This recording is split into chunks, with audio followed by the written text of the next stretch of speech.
go to page 265 for general settings.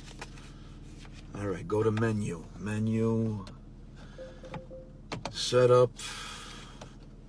All right. All right. General.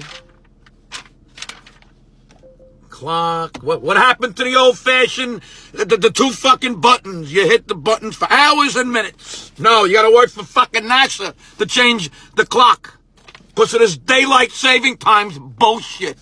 I change struts, I could change spark plugs, I could change a tire, I could do a lot of shit, but to change a fucking simple thing like a clock.